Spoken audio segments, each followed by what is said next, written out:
One. Hey everyone, welcome back to Getting to Know ICC. Again, I'm Kevin, and today I have the honor of having a very special guest. She is our parish nurse.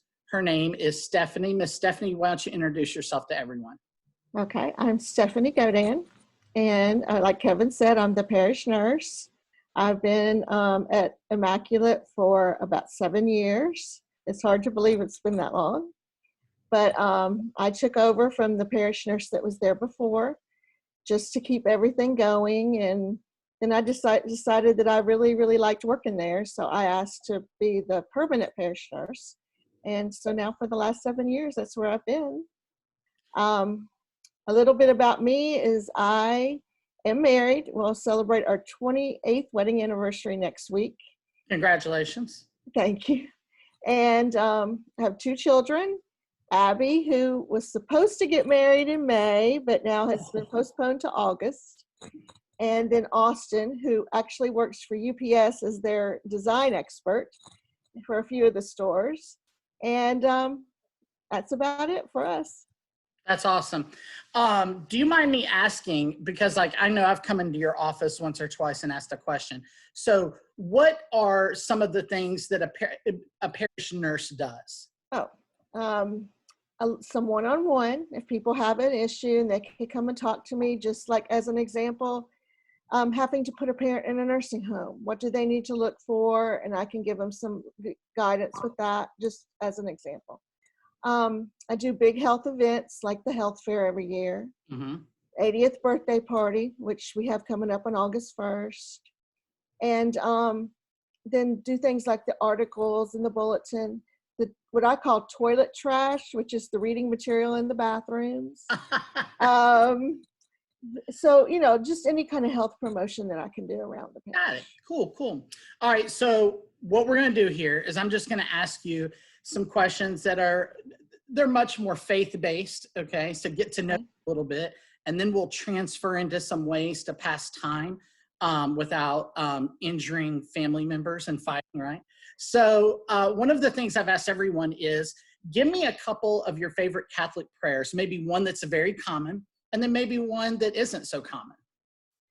My favorite prayer would be the Our Father. The reason being is that there's an ecumenical part to that. I am a convert, and so I knew the Lord's Prayer was what we called it back when I was Baptist. I knew that for the most of it, before I became Catholic. So it was really nice to have that familiarity. So I love that prayer because, again, it crosses, for a lot of people, not just for Catholics. So there's not really, I don't really have another one that's not as well known. But, to really share. That's okay, because the Our Father and the Lord's Prayer, and I was telling someone else, it's like when these disciples could clearly see that Jesus was praying in a way different way than they had grown up in a synagogue praying, they said, Lord, teach us to pray. And he said, okay. Yes. And that's the Our Father. So it's like, to me, a deeper prayer isn't necessary. To me, I've really enjoyed, as my faith grew, my understanding of the Lord's Prayer has grown. Yeah. And so it's like the Lord's Prayer is probably the most famous prayer in our faith, but it's like how I prayed it 10 years ago versus how I pray it today, completely different, right? Right. That's a very cool, and the ecumenical part I really like. I really agree with that. Can I share another little thing about that? Absolutely. We went to Europe, I guess it's been about 8 years ago, and I believe we were at St. Paul's in London. And I don't know how often, if it's every hour, but they stop and they'll announce over the loudspeaker to stop and to say the Our Father in your faith tradition, in your language.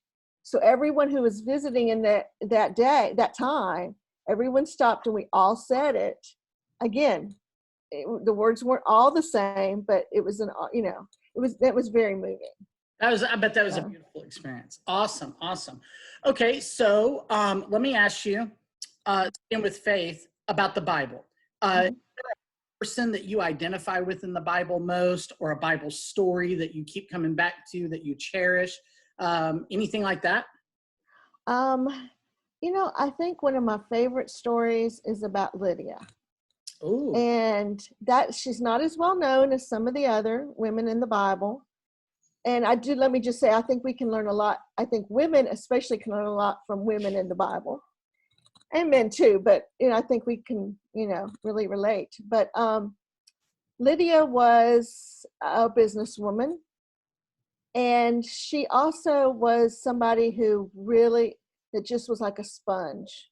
When Paul and Silas converted her, she just went and told everybody. And they, there's thought that that's where the first church was in her home, because she wanted to share. She was that much in love with the story of Jesus and what Jesus did for her. So I just, and somebody who's very, very special to me is named Lydia. And so that's what made me read this, get to know the story better. So I think I really, really love Lydia. So. That's an awesome answer. It's an answer I have not heard yet.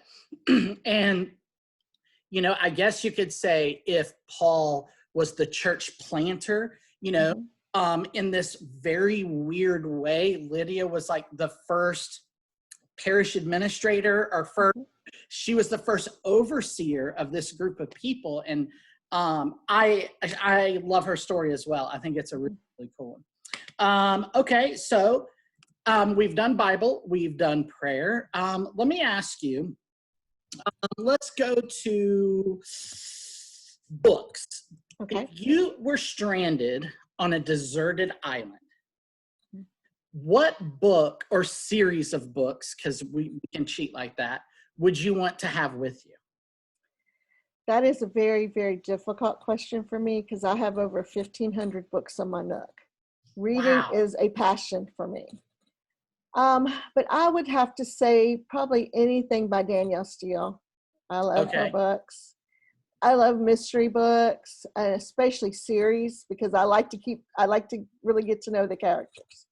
But if I had to only pick one, I'd pick Danielle Steele's book. It's funny, when I wrote that question, I was like you, I've been an avid reader, and I was like, ooh, what are my favorite series? So I started Googling my favorite series of books to make sure I wasn't forgetting any. And I didn't change my answer, but I found one I'd never heard of. And so I ordered it on Amazon and just got it yesterday. I was looking in my pile of books. I forgot what it's called. But anyway, it's not my favorite purchase on Amazon in the last 12 months yet, because I haven't read it, but it will be cool if it becomes one, so. Yeah. What I did forget to ask you is about a saint, either your confirmation saint or or a saint that's been very meaningful for you since then. Who's your favorite saint? Well, my favorite saint would have to be Saint Joseph. It just seems like he just keeps coming in my life over and over and over again. And when my children were in preschool at St. Thomas More, the mothers did a St. Joseph's altar every year. And that's where they would honor the fathers, because they weren't in school for Father's Day. Right. And I just love the idea of the fact that Joseph was Jesus's father on earth, and how he mentored him and loved him so much. And and it was just such a moving experience to work on that altar and just to think more and more about it. So I've always, always loved St. Joseph. And I think he's very overlooked in the Christmas story. But well, I got a suggestion for you then.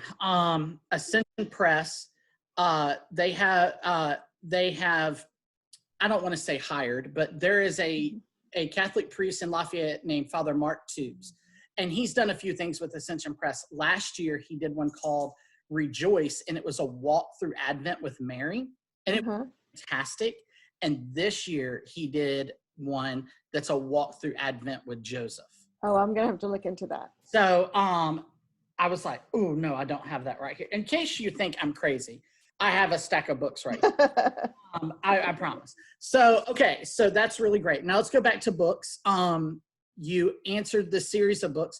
Tell me a book that moved you or grew your faith. And you can say the Bible, you can obviously, but Is there a book that really, I mean, just you were here with God and then you read that book and it just took you another level?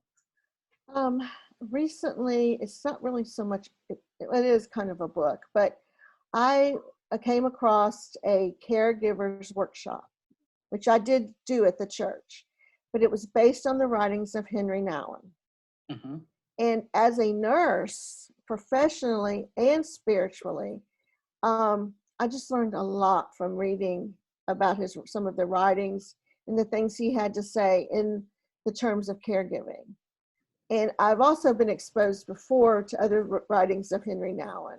So I think just any book by him would be, great. And it really, again, because of being a nurse, it really made me look at life in two different ways, professionally and spiritually. So I really enjoyed doing that. He's definitely one of the top 10 people I've ever read in my life. So I'm a big fan of Mr. Nouwen as well.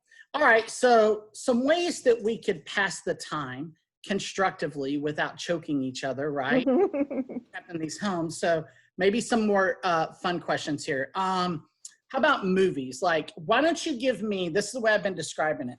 You're sitting here on your couch and you're clicking the channels. That movie that every time you see it, you stop and you start watching it no matter where it's at. Okay, it's going to be a weird answer, but my favorite movie ever is Armageddon with Bruce Willis. No, it's not a weird answer. And I'm going to stop embarrassing myself right now because I could start quoting that movie. I'm not going to do it. I love that movie. My family makes fun of me over it, but I love that movie. Don't listen to them. Next time it comes on, you Zoom me and we'll watch. Okay. All right. That part at the end when he comes up and salutes his daughter and asks for permission to shake the daughter of the bravest man he had ever known. I'm like, I know. Right? And my wife just makes fun of me every time. Right? Y'all are going to get to know me. I cry over everything. That's okay, that's a great answer. How about a great movie you've seen in the last, like year or two that may be on, on demand or Netflix or something that we could watch? You got one of those? I do. One of my favorite series that got to be made into a movie, Downton Abbey.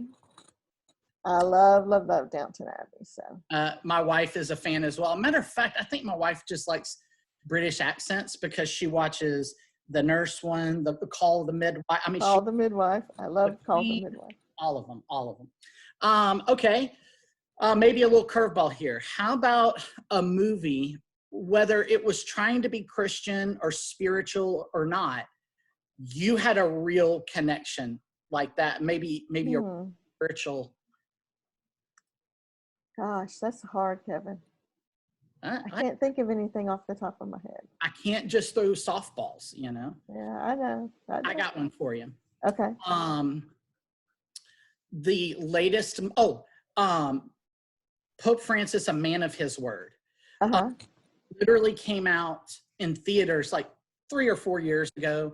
And it came out on one of those waves of child abuse, out,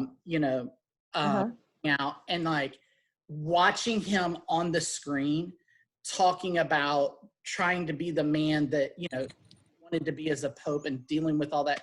It was very, very moving, but not in like this way where you were just like, it was fluffy and it was like, oh, Pope Francis. It was moving to see how real he was. So that was wonderful. And then one that a lot of people have said, if this is the first video people are watching, is The Shack. It's not a boldly Catholic movie. But I'm much more ecumenical as well, so that doesn't offend me. But if you can look, and one of the things about spiritual movies is so often we get in these mind frames where it's like, oh, I have to agree with every single little thing or I can't watch this. And there's so much gold to be found by not being trapped by that, by going, I'm going to throw away the bad and I'm going to look at, and I'm going to hold the good. And The Shack is a really good one of those. And it's a movie. All right. So You said Downton Abbey as a movie. Tell me a couple of TV shows you're streaming to help us.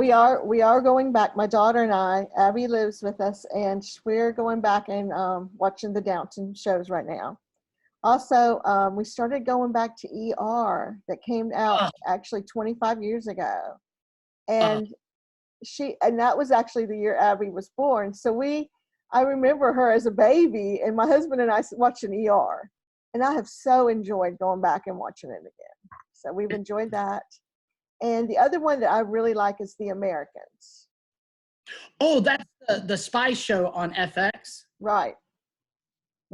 Watched season 1 and got busy. So, okay, I'm writing that down right now. No, it's good. It's good. We're almost done with that one. So I love it. Okay. Now, here's an interesting question, because what I've noticed in doing these videos is depending on the age group, the answers are completely different.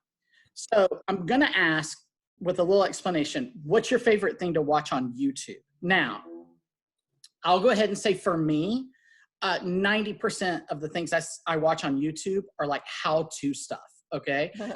So, but like my sons, they watch shows on YouTube. right. You know? So what do you YouTube more than anything else? How to make wreaths. I like to make those the mesh wreaths. So that's probably the thing I use it for the most. All right. That's Hazel. Hello, Hazel. Abby. I'm going to let my daughter come look because she loves dogs. But that would be the thing. Now, we did watch Andrew Lloyd Webber's showing moon shows, like of his plays. And we watched Joseph in the Amazing Technicolor Dreamcoat. Mm-hmm. I was not a fan. And I love Donny Osmond. I love Donny Osmond, but I was not a fan of that. I can see why. Okay, so what's the best thing that you've purchased on YouTube in the last year? I mean, Amazon in the last year. I'm sorry, Amazon. A potato peeler, an automatic potato peeler. It is awesome. I can go through 5 pounds of potatoes and nothing flat. Okay. All right. I'm writing that one down now too. So it's called Rotato. Okay. So Rotato, and keep going with The Americans. All right. Wrapping up. I got a couple of more for you. Okay. What's the best thing you've eaten during the quarantine? Probably for Easter, I made some homemade mashed potatoes, and that's always a hit. Always good at my house. So absolutely. All right. Last one. I've ended every video like this. No pressure. If you could canonize any saint, Pope Francis calls you today and goes, Steph, I need some help. I know there's got to be tons of them down there and that you know about. Living or dead, fictional or real, Catholic or not. It's just all you. Who would you make a saint today? Well, I did not think about this, and actually my daughter helped me with this morning, is Pope Francis, I think should be a saint. But you know who came to my mind first, just when you said that, was Bishop Robert Barron. And I think sainthood is going to change because of the media and everything that we have now, and the fact that he's out there and I think does an awesome job reaching everybody. And he's the first one I thought of. He is definitely one of my favorite things to do, because I'm a nerd, is come up with my Mount Rushmore of things, right? You know, and he's on my Mount Rushmore of, I mean, what Catholic theologians? Yes. Catholic evangelists? Yes. Catholic saintly examples? Yes. You know, yes, all the way around. And what I love about him more than anything is his willingness to meet an issue head on, and not shy away from anything, but also to tell the truth. You know, one of my favorite things he's ever talked about, that the first time I heard him say it, I was like, what? He was like, all of these issues in the church get solved if we all become saints. And it's like, if we all start being the people that we are saying that we're trying to be, you know, abuse goes away, and you know, all of these, poverty goes away, and sickness, and he's so true. But he's brilliant. So you touched a chord with me there, because he's one of my favorites. we agreed on a lot of answers. We did. Matter of fact, because this is what I've done, not to be sacrilegious in any way, but at the end of every video, I take the saint and now I'll go, Saint Robert of Chicago, pray for us, right? You know, so right there. Well, hey, Stephanie, I've super enjoyed this. We work in 2 different buildings and we have really different schedules. We do. And I've just loved getting to know this about you. And I love when it's not like I didn't think we were like, but it's like, wow, me and this person have a lot. I bet we could watch some shows together and talk. We could, for sure. All right. Well, thank you for joining us today. I appreciate it so much. And I hope everyone is blessed by this and continues to watch our Getting to Know ICC videos. Hopefully I'll see you soon. Okay. Thanks, Kevin. All right. God bless.